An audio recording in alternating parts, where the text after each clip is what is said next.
Bipolar disorder remains one of the most misunderstood mental health conditions, despite affecting millions worldwide. Understanding its challenges, successes, and social impact is increasingly important. Welcome to the Oaktree Connect podcast, Conversation Bipolar. Today, Dr. Meetu Singh, Director and Founder of Oaktree Connect, is welcoming Professor Swaran Singh. Professor Singh is a world-renowned authority on social psychiatry, healthcare equity, and public policy, recognized throughout the UK, Europe, the Indian subcontinent, and the sub-Saharan Africa.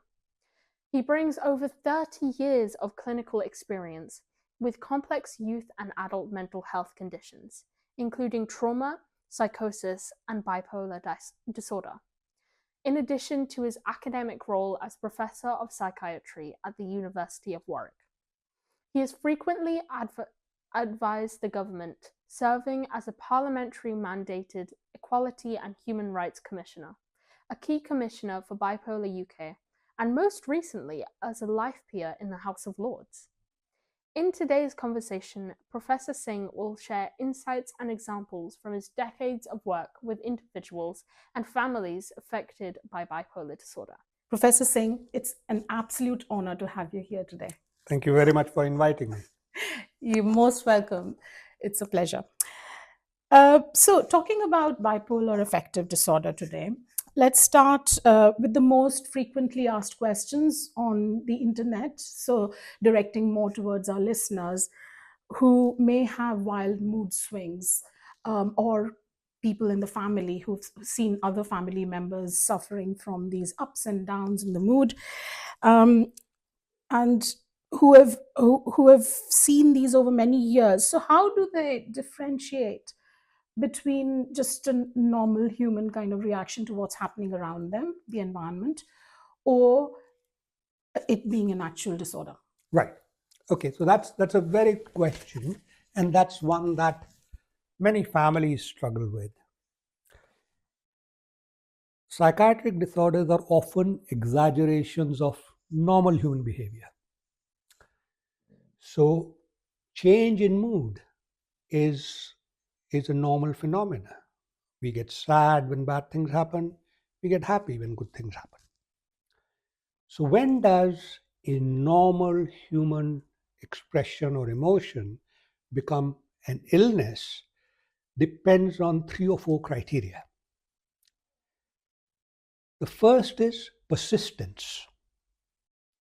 Now, if you have a bit of bad news, you may be in a bad mood for a day, maybe 2. But if it persists beyond what seems to be reasonable, you should start worrying. Is there an enduring change? So that's persistence. Second is severity. How severe is it? Is the emotional response proportionate to what you'd expect to that stressor? But the most important is impairment, functional impairment. If your mood has changed so much that you're no longer able to do the things that you were able to do, then something has changed. Unlike daily mood changes, bipolar disorders tend to be sustained changes in mood, which last for days, weeks. In depression, it can last months. They will very often be severe, and they will definitely impair functioning. That's right. One of the problems that happens is that if somebody gets a diagnosis of bipolar disorder, families can get over vigilant, and they can start thinking of everything as probably this is a sign of illness. And that's also an error. It's an understandable caution, but bipolar is a phasic illness. There are long periods when people are well. Yes. So it doesn't help to over pathologize. Yeah. A person with bipolar disorder can be unhappy for perfectly reasonable reasons without it being an illness. Yes. It's a tricky balance. So the thing to look out for is severity, duration, and impairment. Yes, perfect. Thank you.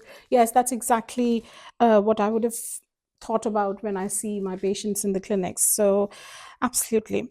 So, as a bipolar UK commissioner, you've investigated how the system is working currently within the public sector, including the 9.5 years um, diagnostic delay in treating patients, recognizing and treating patients with bipolar.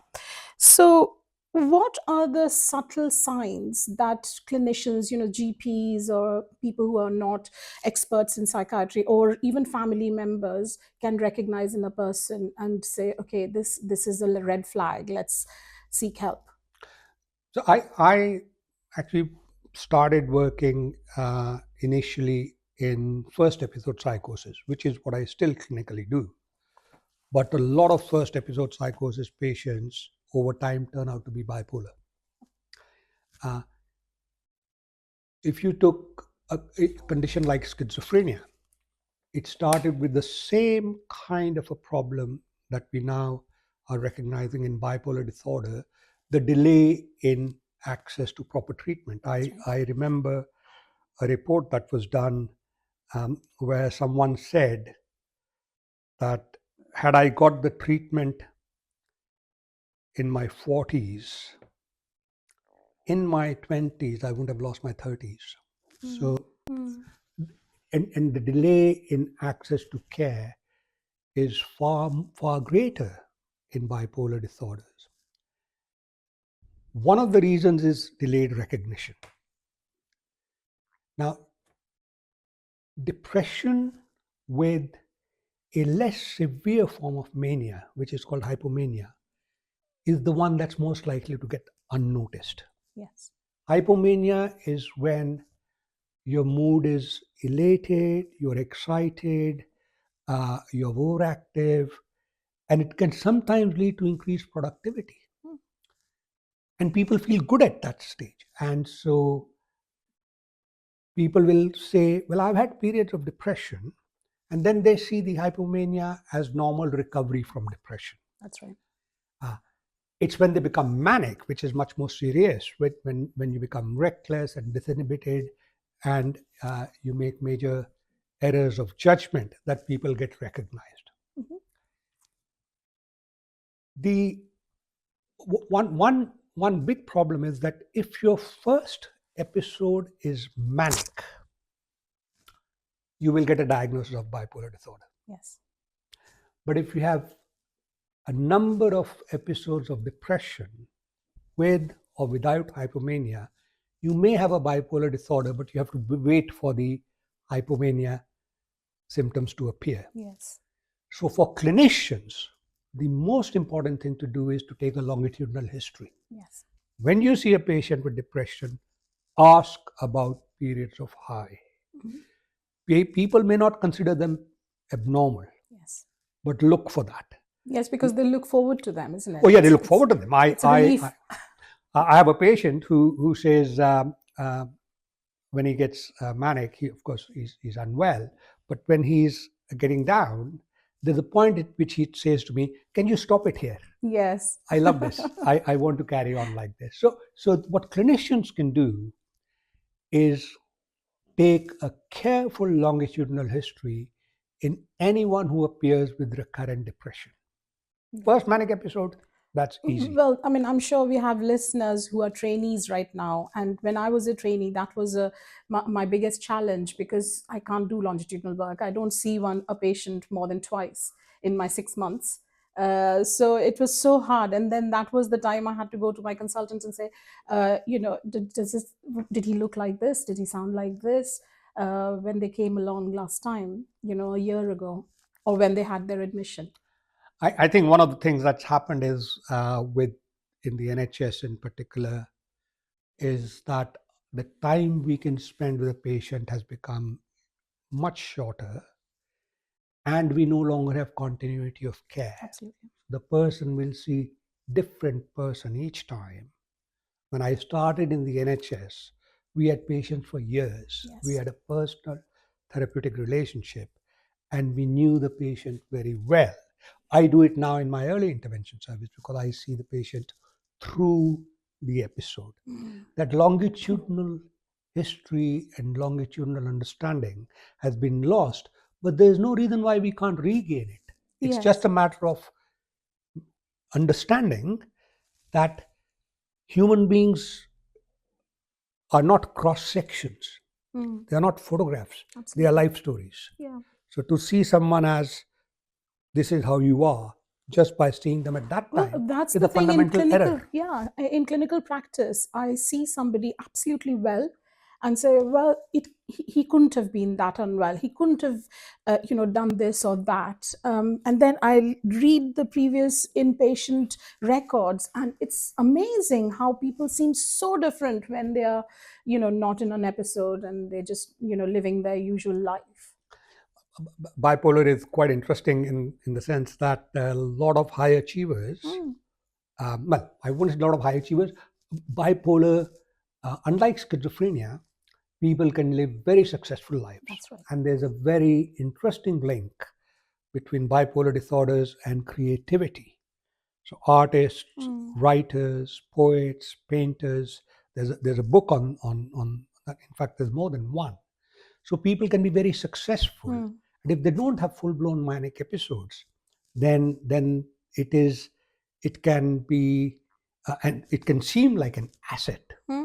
And people. Well, I used to see an architect who could make 10 designs for houses and buildings in one night when he was awake in hypomania. That's right. So There's a very subtle but important way of looking at sleep disturbance as an indicator. Now, sleep disturbance is a hallmark of many psychiatric disorders, but it is particularly relevant in bipolar. So you can have two kinds of sleep disturbance. You have difficulty falling asleep, and that can be because you're depressed, you're anxious, your thoughts are racing, you are agitated, you want to sleep. yes. In bipolar, especially in the manic phase, you don't need to sleep. Yes. And that is a subtle but profound distinction. Yes. The patients will say, I don't need to sleep. Yeah. And that should worry. Right? When people say, I can't sleep, I'm trying to sleep, that's one thing. When they say, I don't need to sleep, that's why. So for the families, for instance, sleep should be a red flag. Change of sleep should be a red flag. Overactivity, over talkativeness, making grand plans, being unrealistic, all of these are red flags. So a lot of personality changes, behavioral changes, and how they just seem to be, their demeanor day to day. That's right. And you have people who have a kind of personality disorder in which they have very rapid mood changes. That's right. Which is called unstable emotional disorder. That instability of emotions is lifelong. Bipolar disorders are phasic. Right. People have long periods of being normal.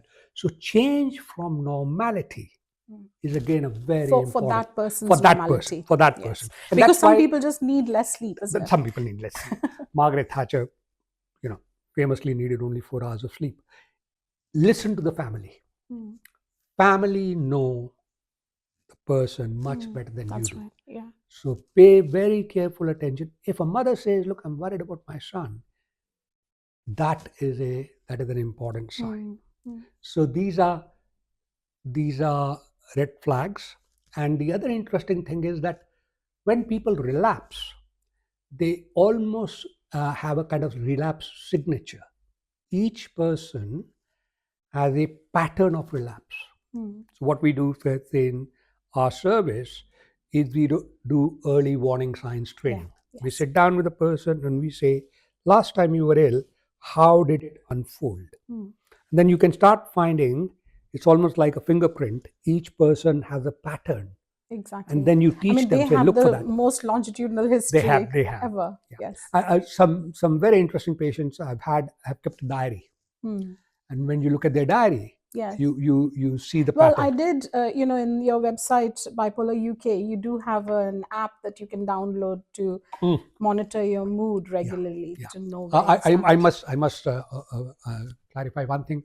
I'm not involved with Bipolar UK. Yes. I'm involved in Bipolar the Commission, Yes. which is trying to raise the profile of bipolar disorders, because we spend less money on research in bipolar disorders.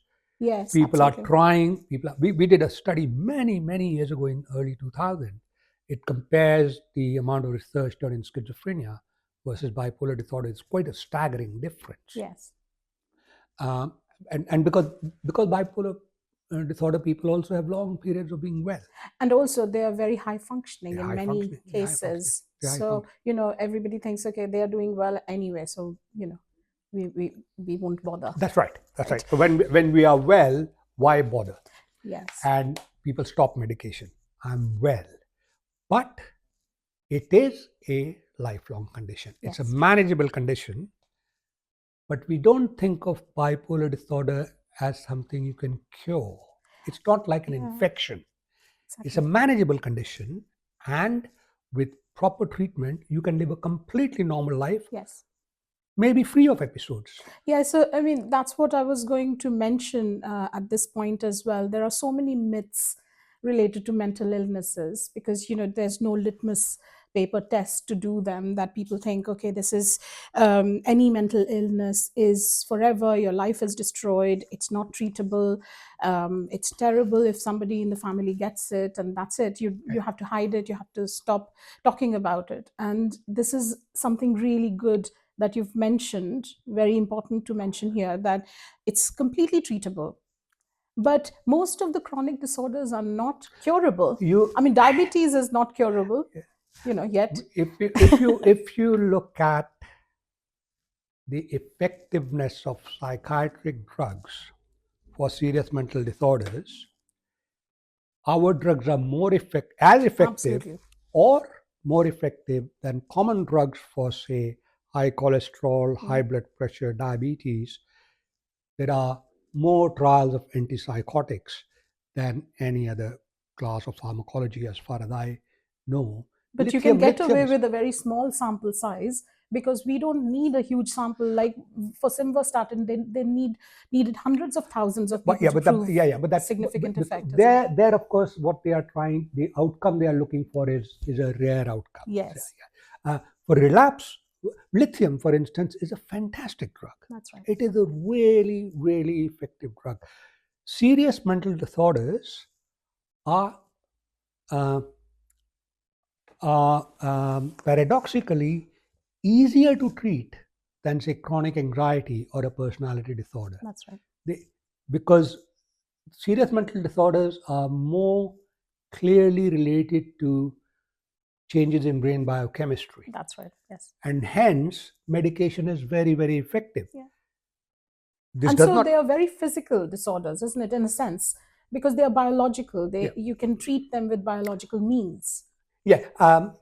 So there is a nuance over there.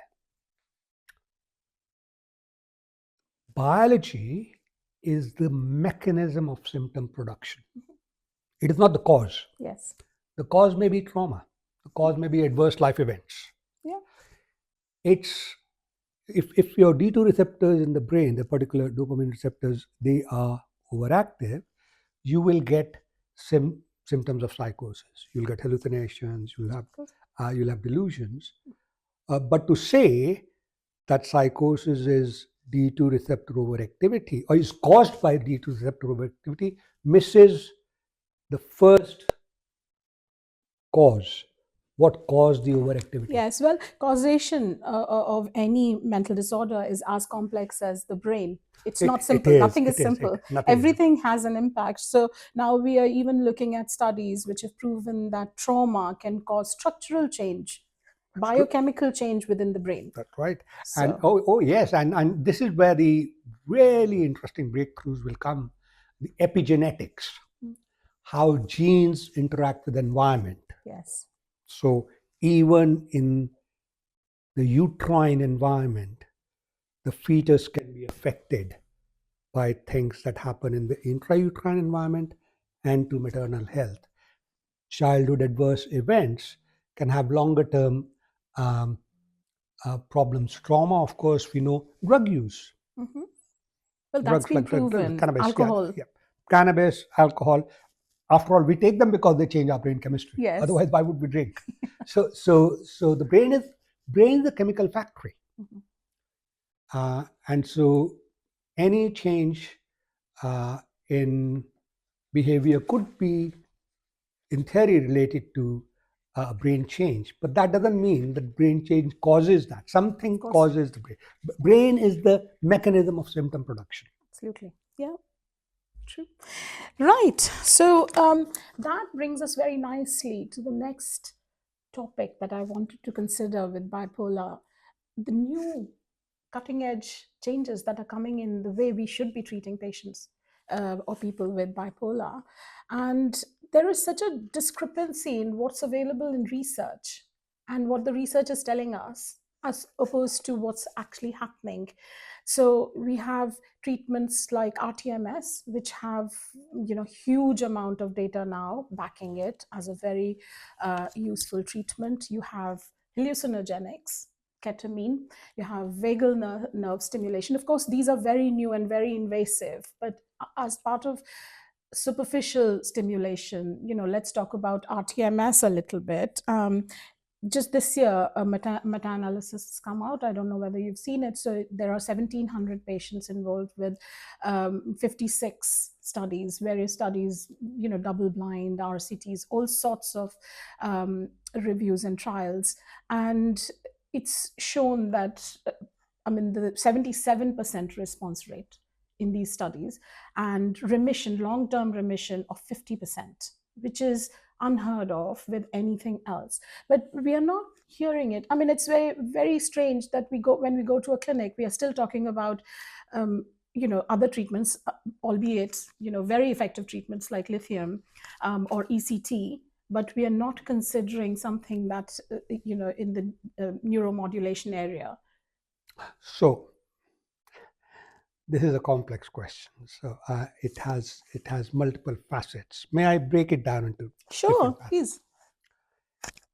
The broader issue is the problem of translation of research findings into clinical practice. Yes. This is a well-known phenomena across all branches of medicine. Translation takes time. And again, that has multiple causes behind it. Psychiatrists, among physicians in particular, tend to be quite conservative. It's difficult to change their minds once they and if we've got effective drugs, you become fixed in your habits of doing things, and you keep doing what you know best. Yes. Surgeons are quite often, other branches of medicine, although they also have a translation problem. They are quicker to adopt. They are quicker to adopt. Robots doing knee surgeries and replacing joints and all of that. That's right. So we are a bit slow. We are very slow in translation. So that's one. The translation delay is generally across medicine, but greater in psychiatry. The second thing is that whether we like it or not, NHS does ration treatment. We say it's free, we say it's equitable, but actually it rations. Yes. Take anti-obesity drugs like Mounjaro now. Most people, the criteria are strict. A lot of people would benefit from them, but we ration them. We NICE, although, and I've led a NICE group, and I have a great respect for NICE, and I think NICE does a great job. But once you have a system like the NHS with a fixed amount of taxation to pay for it, you have to prioritize. So there is a cost element which Yes. politicians are not willing to admit, but it happens. Well, so more nice, so nice in to- mental illness. particularly in mental illness. Nobody speaks for the mentally ill. Yes. Absolutely Well, nobody they are speaks mostly for the mentally ill. vulnerable people, isn't it? They are Themselves. the most vulnerable, most abandoned, most neglected, Yes. and the most marginalized people. And we as psychiatrists don't speak enough. We don't advocate enough. You try and raise money for childhood cancer and for mental illness, and you see it one tugs the heart much more. Well, I mean, childhood cancer is still something, but look at plastic surgery research. Yeah. You know, it's cosmetic surgery, not plastic, cosmetic surgery. There's much more, innovation going on there. Yeah, that's so there is the stigma of mental illness. Nobody speaks for it, but there is a problem in adoption because of the very high standards, high threshold that NICE sets for new treatment. As to the new treatments that are now available, the first Can I thing just mention, it's also regulatory, isn't it? it's regulatory. It's regulatory as well. We have very strict regulatory regime, which is right, but it can sometimes stop innovation. And also, it can be counterproductive because people are doing rTMS in little shops. And because there is no regulation and they have completely ignored it as a legible and good treatment, anybody can go and buy a machine and start treating patients. Yes, I've heard that. It is restricted in the NHS, but if we keep rTMS as one of the new developments, important as it is, I think it's a point worth making that lithium has made a comeback. Mm-hmm. When valproate, when we started using what were anti-epileptics for bipolar, it was thought to be a big breakthrough because people had concerns about lithium. Lithium monitoring was quite onerous, and there were this worries about long-term harm caused by lithium. We have now learned that the harm was far overstated than the reality.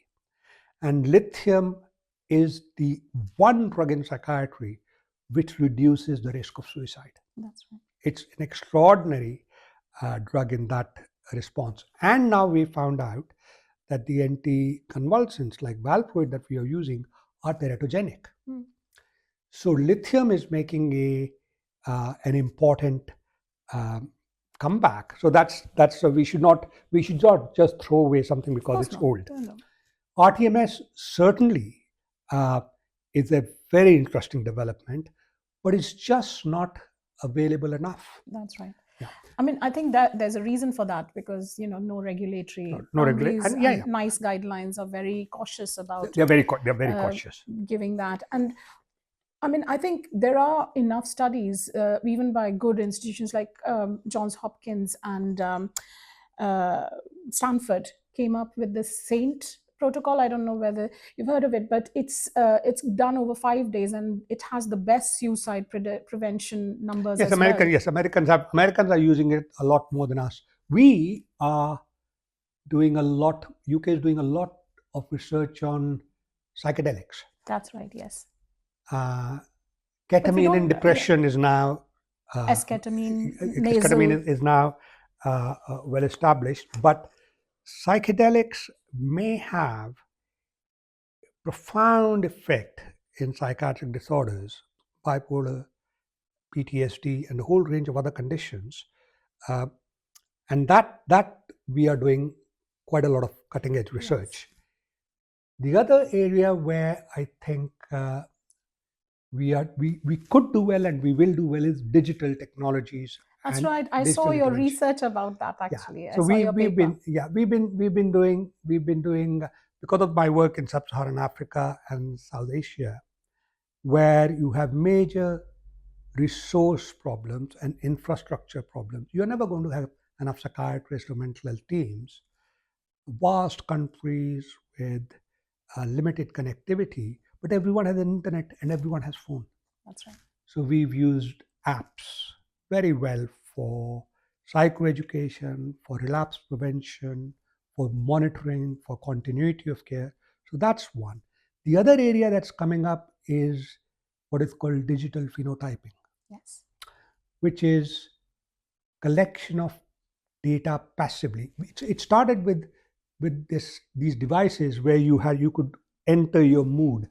It would beep and you would say.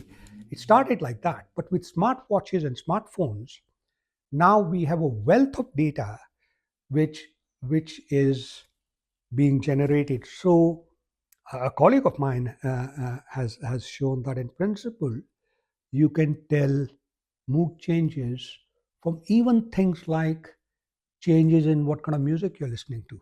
And if you combine that with changes in activity, changes in sleep, you start getting a signature. Now, I think that has enormous potential. Yes. There, the concern right now is governance and confidentiality of data. People are worried about how that will be used. Our experience so far has been that once you explain to people what it's for and what the uses are, they are happy. We've just published a paper of a study of a slum in Dhaka, Bangladesh, where the population is willing to have digital phenotyping as a way of monitoring. So it is a very good way, mood monitoring in particular. So I think there are things we do well, and there are things where our innovation is. We Again, lack behind. the clinical embracing of these new, cutting edge sort of technologies would really help, because I think if it was regulated, then it could be used within the boundaries that keep everybody safe. That's right. And unless we use it, we are not going to get the experience of using it. Yes. We will not know who it works for, when best to use it. We have to allow clinicians to experience something, of course, within governance, within rules, within thresholds. I suspect a lot of the thresholds and boundaries are increasingly economically driven. Yes. I can't be 100% sure. But in our kind of system. But I know, and the other thing that happens in psychiatry, which I've written about, is that if we develop something new, we close something, we move money, we'll close the day hospital and put money. So we weaken one part of the system and strengthen another. Yes, you can't have all of it. But a good care pathway will have all of it. Yes. In surgery, if a new surgical technique comes, they don't say, well, let's close the other theater. They don't do that. Yeah. We do that in psychiatry. Yeah. And because of the limited resources. Because we say, well, this is the limited resource, and it's easy and psychiatrists will argue among themselves, we should invest in psychotherapy, we should invest in medication, in day hospital. And for politicians, it's very easy to play one against the other. Yeah. We should argue for the entire pathway. We should say all of these new innovations aside, we should not weaken one part of the system and strengthen another.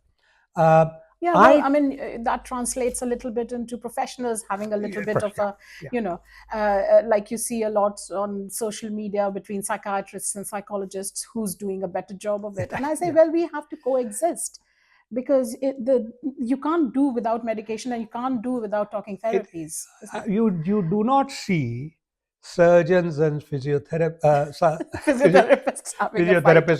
asking. Yes. No one says, my leg is broken, shall I go to a surgeon or shall I go to a physiotherapist? Right? But in psychiatry, we do that. And that's a failure. That's a failure of our leadership. Yes. And the failure of the discipline to stand its ground. You break your bone, you go to a surgeon, you get a plaster, the plaster gets taken off, your bone is healed, you then go for physiotherapy. Yes. We don't do that in psychiatry. Lovely. So I think there's, we could talk all day about this, Prof. And I think it's very interesting for the listeners as well as, us bringing all this out. But it's been it's been so amazing, this getting together, because you're so busy. You've made this time to come through for everyone, and I'm really hoping that this will help the listeners in recognizing symptoms, know that there's all the hope in the world. And if you suffer from bipolar affective disorder, or your family member does, then there are treatments. There are even better treatments, or treatments which can work with the previous treatments that we've had for years, and make it even better. Your quality of life and how you live your life, everything can be better. So thank you so much. Thank you so much for inviting me. You're most Thank you. welcome. Take care. Bye-bye. Thank you.